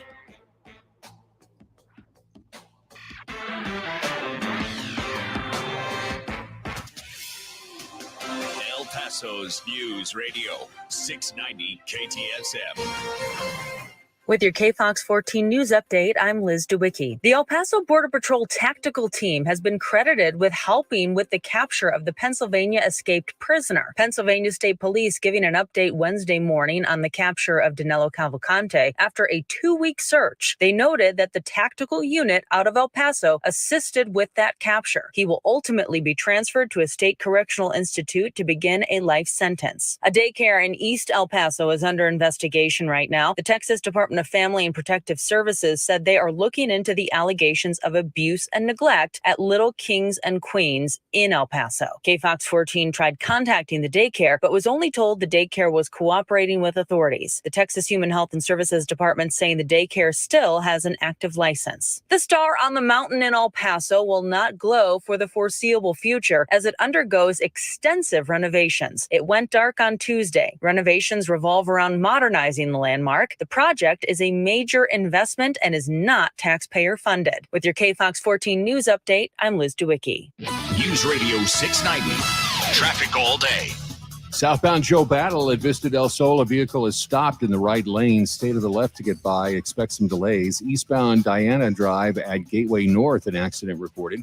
I-10 eastbound still very slow with 45-minute delays eastbound from Vinton down to Red. And heavy slowing on I-10 westbound, Wrestler up past Trans Mountains, a 14-minute delay. Carrie Edwards, El Paso traffic. From the KFOX 14 Severe Weather Center, I'm Chief Meteorologist Brad Montgomery. Mostly sunny and dry conditions are going to be returning for your Thursday and your Friday. That will allow temperatures to come up some. We won't see triple digits, but mostly sunny for tomorrow. High around 92 for your Thursday. Mostly sunny for your Friday. High around 93 with a little moisture pushing back in. A 10% chance of a storm on Saturday. Partly cloudy and breezy with a high around 91. From the KFOX 14 Severe Weather Center, I'm Chief Meteorologist Brad Montgomery. This report is sponsored by Staples Stores. $10 says your local Staples now accepts Amazon returns. Now when you return an Amazon order at Staples, you receive a coupon for $10 off your next Staples purchase of $30 or more. In-store only, exclusions apply. Staples, your new favorite place for Amazon returns. Attention homeowners. Get Choice Home Warranty's award-winning service for 25 major systems and appliances before a breakdown. Call 1-844-674-5971 for a free quote. That's 1-844-674-5971. Limitations apply. Visit choicehomewarranty.com for details. The El Paso Community Foundation supports the causes you feel passionate about here in the Borderland, whether it's education, social services, arts and culture, the environment, health, or economic development. The El Paso Community Foundation has been promoting philanthropy and progress in our hometown region for more than 45 years. Make your mark with us. Start a fund today for good, for El Paso, forever. Learn more at epcf.org. That's epcf.org. Hi, I'm Burt Ward, Robin from TV's Batman, inviting you to feed your dog natural, non-GMO, Gentle Giants dog and puppy food. Dogs eating Gentle Giants and following our special feeding and care program are living as long as 27 healthy, active years with a wonderful quality of life. Holy wow, 27 years! Think of all the extra years you could enjoy with your dog at Petco, Stater Brothers, H-E-B, and more. Try Gentle Giants cat and kitten food, too. Do you need new blinds or shades? Blindster.com offers custom blinds, shades, and shutters at prices less than big box retailers with free shipping and free samples. And right now, save 50% off any order during our Labor Day sale. Blindster.com. This report is sponsored by Blindster.com. News Radio 690 KTSM El Paso. Live from the KTSM AM 690 studios, it's Talk El Paso with Andrew J. Polk. To be a part of the show, call 915-544-KTSM or follow on Facebook at facebook.com/Talk El Paso. Now here's your host, Andrew J. Polk. Thank you all so very much for joining us here for Talk El Paso, airing live on News Radio 690 KTSM. I'm your host, Andrew J. Polk. Thank you for tuning in, however you may be doing so, be it on air, online, live, streaming through the free and reliable iHeartRadio app, and of course over on the various social media channels that we're up on these days, Facebook, YouTube, Twitter, and Twitch, either under Talk El Paso or Andrew J. Polk, with Amber Banda, Ion Graham to Interactive, and more adding their 2 cents or liking those likes and reacts that we do appreciate, amongst others. But a lot of other things going on, being talked about, and further conversations, and of course those phone lines, squeezing in the calls we can before the end of the program here. If you want to try to squeeze in, full up at the moment, but that number is 915-544-5876, 544-KTSM. And some of the notes here, including being noted that actually an Amber Alert here for El Paso, so I'm having to check mine or turn it back on for a moment here to check that one out. So I'm going to get the details up on that one here in just a minute. So anyway, a lot of other conversation. Let's dip right back to those phone lines right now. We do have, okay, no, I think we lost that caller. So, okay, continuing on down the list here, we do have Andrew on the west side here on the line with us here right now. Andrew, thanks for joining us. Yes, thank you, Andrew, and thank you for taking my call. Yeah, sure thing. What's on your mind? Going back to New Mexico's governor, one Sure. of the things that the New Mexico legislature did, and she signed it into law, removing qualified immunity for law enforcement officials in the state. Oh, yes. And of course, qualified immunity. And under a version of why a previous caller was talking about lawsuits against elected officials, and why I'm a little bit dubious of, even if there is, proximate harm, it'll be shown that when it comes to based on legislation or action in office, there's not a whole lot that can be done with it. But when it comes to then, of course, officers, particularly those acting under color of law, there's not, nothing that can be done with them but the ability to do so. And again, the qualified immunity being one of those things that, like, you can't touch pensions and all that, I've had cause to know individuals who had cases or issues with law enforcement officers in the past. And these are some of the things they talk about. and those are all pretty much predicated on qualified immunity. Correct. So it comes as no surprise, number one, her executive order being unlawful. But number two, it also comes as no surprise that these law enforcement officials, such as John Allen, the sheriff of Bernalillo County, does not want to risk liability for his department. That was one of the major issues because, okay, sure, something being done by an individual officer, even if with full qualified immunity, is one thing, but departments can absolutely be sued, and it kind of doesn't matter. Orders are orders argument doesn't end up really working if you're in violation of, say, the Constitution. And so departments, I mean, there are plenty of instances that happen across the country of departments getting sued and having to settle for, I mean, sure, the individual officer may not be able to be found liable or having penalties imposed on them, but departments absolutely can, given the correct circumstances. Correct. Now, the person who's also named in this lawsuit is the Secretary of Health, who happens to be not John Allen. Okay, John Allen is the sheriff, but Patrick M. Allen. Mm-hmm. Yeah, Patrick M. Allen, official capacity is the Cabinet Secretary of the New Mexico Department of Health. Also, looking at that same one here, I do have it in front of me. There's Jason Bowie, Cabinet Secretary of the New Mexico Department of Public Health, and Troy Weisler as a New Mexico Chief of the New Mexico State Police. We're all parties in that order that then they came down as the temporary restrictive order. Well, obviously, Governor Grisham did not heed or seek the opinion of her AG in this matter. So he hasn't said that he's not going to really he didn't end up doing much on the legality of the order itself here, but what he did say is that, so you could treat this as a de facto opinion if you really want to, and there's an argument there that he is not going to be putting, as he does have concerns with the constitutionality of this action, on the lawsuit. So this was not something that was able to, the AG's office in New Mexico was not involved in the response to these cases. Well, obviously, if he's not going to defend the state in this lawsuit, it's because there's nothing to defend. He can't defend it. You can't go in there and without any case law to back you up. I mean, again, you could pretty easily, there's a pretty easy argument there to call it a de facto judgment on his part of the legality of the action, though, again, he didn't explicitly state it that way, I think for obvious reasons, considering that, he's still disagreeing with his boss. But yeah, I think we all know what is really behind it. True. Well, and I say to Frankie, although your governor's act, executive order is laudable, but she cannot be breaking the law to put forth some sort of feel-good executive order. It's just plain and simple. There's going to be, like I said, I quoted yesterday two federal statutes that could easily be brought against her that would involve criminal charges. That's another thing that's open right there. She has stated that law-abiding gun owners are not the problem and never have been the problem.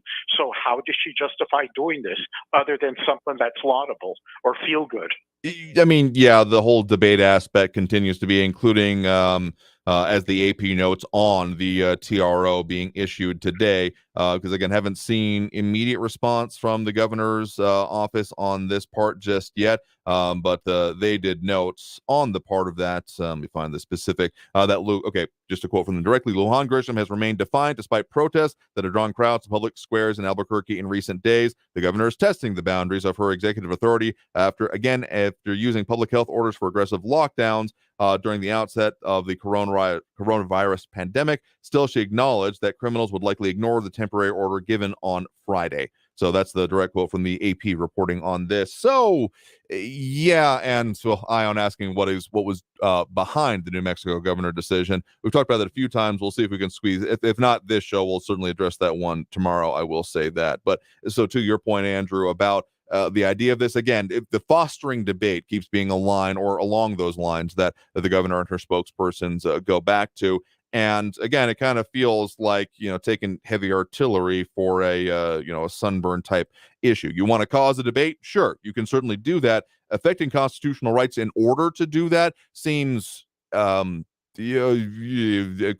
at best. Well, that's true.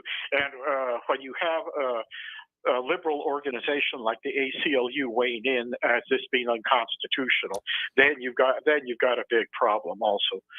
Yeah, again, this has been getting a lot of, certainly there are those that have said that they like it and they think something needs to be done. And certainly there's an argument to be had there about, okay, what does need to be done in the face of this situation. But again, when you have the same lines being said by an organization of, say, Gun Owners of America and noted anti-gun rights activists saying the same things about there not being a public health emergency exception to constitutional rights, you got to wonder about, okay, how is this really going to play out and the reasoning behind it? True. Now, you want to stop gun violence? Enforce the existing laws that are on the books. Quit treating criminal behavior as a as a mental health order. Also, she mentioned that drugs were a problem. Why has a study not been done as to see how these marijuana dispensaries, how have they or have they not contributed to this escalation in violence? That's another key question. One that has not really been, I will say that there have been, drug policy. It is part of the action that was taken by the governor in this case, mostly in regards to fentanyl. But I would say that was absent from at least these particular orders. Well, yeah. If she's so concerned about drug problems, why didn't she shut down the dispensaries? And I can tell you why. That would have even caused a bigger backlash, and it would have taken several $1 million out of, tax revenue. Certainly the last part I'll agree with you on. I do wonder how much of a backlash there would be. Can you imagine the protest, give me the pot or something like that? Anyway, we'll see how this works out. Technically within the last part of that 30 days would be after this TRO would go away, but we'll see what happens in the interim. Again, one we'll keep an eye on because this keeps developing day by day. Okay, well, I turn the mic back over to you. I appreciate the point in the call. You have a good one there. Take care. All right, with that, we got time for squeezing the call as we can right now. We do have on the line with us Frankie and Messia. Frankie, thanks for joining us. This is absolutely exciting. This is more exciting than getting enmeshed in a Michael Jackson Thriller video. You got to be kidding me. This is gone national, Andrew, and everybody out there in the Southwest River. Our great Governor Grisham and her edict, specific to what everybody understands, went national. And everybody's in a tizzy. You got one side, yeah. You got the other side, no. And then you had one caller earlier who said this is going to go very badly for her. No, it will not. She has got the right against going with her. Specifically, let me just quickly throw this out here. There's a couple of politically affiliated groups, blah, blah, blah, that are allied with her. And one of the biggest groups is this Catholic organization. Now, here in the state of New Mexico, great land of enchantment, many of our citizens are of the Catholic faith. And you got to look at it, while I'm not a Jesus freak, God gonzo, but you got to understand something. The fact that many Catholics are for her thought process works to her advantage. Now, the thing I can't remember if this is her second term or she's coming up for a second term. I can't remember. Do you know off the top of your head? I want to say it's her second one, but let me double check on that one so I'm not being incorrect with you. You're going to check on it? Yeah. Okay, well, forget about that for a minute. If she's coming up on her second term, go for a re-election, she is going to win hands down, everybody, because of her thought process, her proactiveness, her thought process, her intelligence, not just fold under the pressure that everybody else expects to do. You other ignorant, stolid, goster, politicking nut jobs. And that's my opening comment. It's a heck of an opening comment.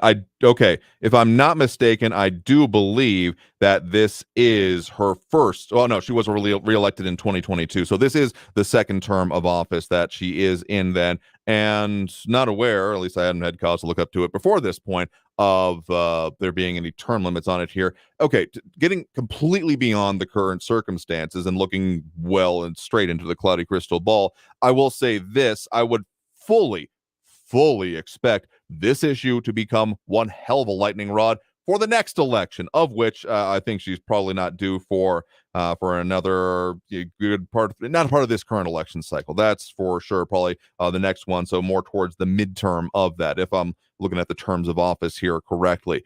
And I can imagine that this one, all other things being equal and no other major issues coming up or coming to the forefront, because there's always the possibility of something else even more happening, taking that aside for the moment, of this absolutely being one of those things that is being used for a lightning rod for, frankly, either side of the ballot here, both for those wanting to oppose her as well as those wanting to support her, as we need to support or again oppose this action, so donate now. I can already see the flyers going out around on those points here once we get to that election. Well, legally, the state of New Mexico can only run for 2 terms. Okay. And this is why I couldn't remember if she was in her first or second. But if she's in her second term, do believe she's so. going to win hands down for the reasons I just said. There's no question about it. Yeah, she's out there pushing against the envelope, if you will, constitutionally, everything else under the sun. Yeah, I know they got this federal judge put in an injunction or stay relative to her edict, but the cat is out of the bag. She is, again, I'm going to sound like a broken record here, but she is trying to be proactive. And as an elected official, and I've said this before, this is what I want for my elected official to get out there and fix stuff. I got a pothole in the road here in Mesilla, and my people here in Mesilla, they come out within 2 days, and that pothole is fixed. That's what I expect from my elected officials. And good for Michelle.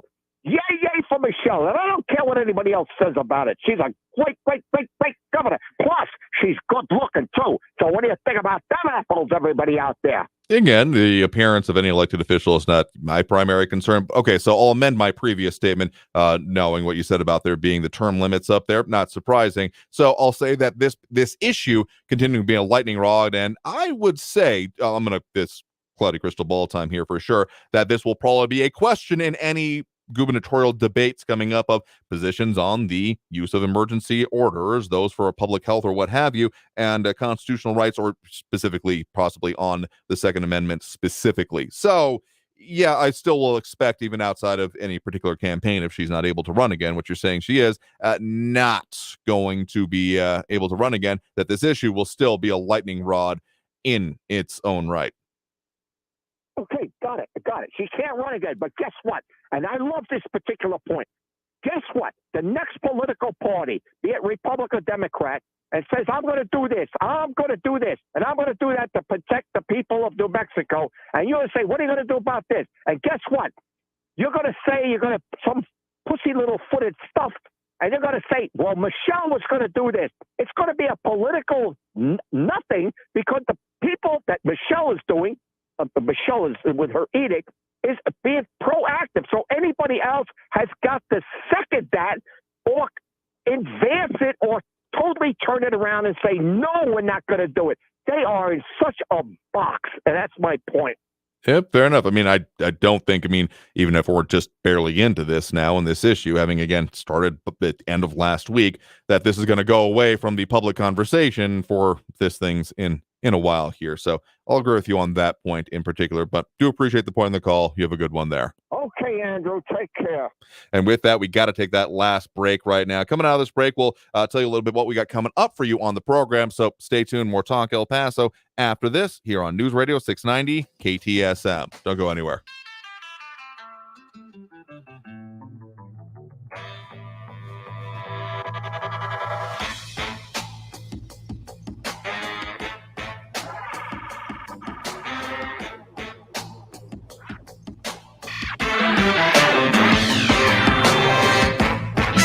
Traffic all day. News Radio 690. A stalled vehicle is being cleared from the right lane southbound Joe Battle at Vista del Sol. Most of the lanes are open there. Eastbound Diana Drive at Gateway North, an accident reported. Slow traffic, big delays on the I-10 eastbound Vinton down to Red. 45-minute delays, 20-minute delays. I-10 westbound Wrestler to the Upper Valley up past Trans Mountain. Kerry Edwards, El Paso traffic. This report is sponsored by Blindster.com. Hi, I'm Kyle at Blindster.com. If you're like many people, you may think custom blinds is a job for expensive professionals. Well, at Blindster, if you have a tape measure and a screwdriver, you can install our custom blinds and save big. And right now, save 50% off any order during our Labor Day sale. Blindster.com. Hey guys, this is Andrew J. Polk. My not-so-secret way of looking and feeling great is going to Hammer and Nails, El Paso's newest men's grooming destination, with everything about your personal grooming, privacy, and comfort in mind. Ready with your favorite drink at the door. They offer everything from head to toe, hair, beard, mustache, and hand and foot services. You want to find out about their full services and their great memberships. Of course, find them online, hammerandnailsgrooming.com. That's hammer, A-N-D, nailsgrooming.com. And I'll see you there. Tuesdays. We'll find out who loves football. Inside the NFL has a new home, and it's only on the CW. We got to win every time we step on the field. I'm excited that we back. Let's go! And now it's for everyone. Dominate from the first step to the last step. With new host Ryan Clark and analysts Channing Crowder, Chris Long, Chad Johnson, Jay Cutler. What a play. The all-new Inside the NFL. Touchdown! Tuesdays at 8, 7 Central. Stream free next day. Now on the CW. Cashback is not available on gas in New Jersey and Wisconsin. This is Matt Crowder live at the gas station on 41st Street, reporting on those skyrocketing gas prices. Excuse me, miss, are you buying less gas now because of the high prices? Oh, I never pay full price for gas anymore. I just use the free Upside app that pays you cash back for every gallon of gas you buy. Wait a minute, are you saying you actually get paid cash when you buy gas with the Upside app? Yes, I get real cash back every time I buy gas. Well, does that actually add up to anything? I've made around $200. Wow. Well, there you have it. Stop paying full price for gas. Download the free Upside app and get real cash back every time you buy gas. This is Matt Crowder Radio News Network. Download the free Upside app now to earn real cash back every time you buy gas. Use promo code SMILE for an extra 25 cents a gallon bonus on your first tank. You can cash out anytime right to your bank, to PayPal, or any gift card for Amazon and other brands. Just download the free Upside app and use promo code SMILE for a 25 cents a gallon bonus on your first tank. That's code SMILE. Kids dream big. Protect your child's dreams by keeping them healthy. If your son or daughter is age 11 or 12, the American Cancer Society recommends giving them the HPV vaccine to help prevent HPV cancers later. Learn more at cancer.org/dreambig. El Paso's News Radio 690 KTSM. Live from the KTSM AM 690 studios, it's Talk El Paso with Andrew J. Polk. To be a part of the show, follow on Facebook at facebook.com/Talk El Paso. Now here's your host, Andrew J. Polk. Thank you also very much for having joined us here for Talk El Paso, airing live on News Radio 690 KTSM. I'm your host, Andrew J. Polk. Learn something new every day, by the way. On the question of term limits for the governor, they're only allowed 2 consecutive terms, but they can have as many terms as they want, meaning if they are having 2 terms, of which the governor currently has, they could sit out 1 and then run again. Learn something new, according to Ballotpedia on that one, referencing the state constitution. So learn something new every day. So could come up for an election for that. I'm not sure if it's ever actually happened before that way. Someone sitting out and going back for it, but I'm sure stranger things have. In any case, those are some of the things we'll keep talking about. I'm sure there'll be more updates on this, and going to be hopefully talking tomorrow. Actually, while I've been in the show here, some work in the background on it, talking more about the action being taken by some of those groups, particularly the Gun Owners of America and Gun Owners Foundation. But we'll have more for you on that tomorrow on the show. In the meantime, we'll have to leave it there for today. Super out of time here for this one. I do want to thank everyone that did tune in, call in, comment, participate in the show. We'll do it again tomorrow, as we do every Monday through Friday, 4 to 6 p.m. right here on News Radio 690 KTSM. Until then, until next time, I want you all to stay safe out there, look twice for motorcycles when out on the road, and have a great evening, y'all. We'll see you tomorrow.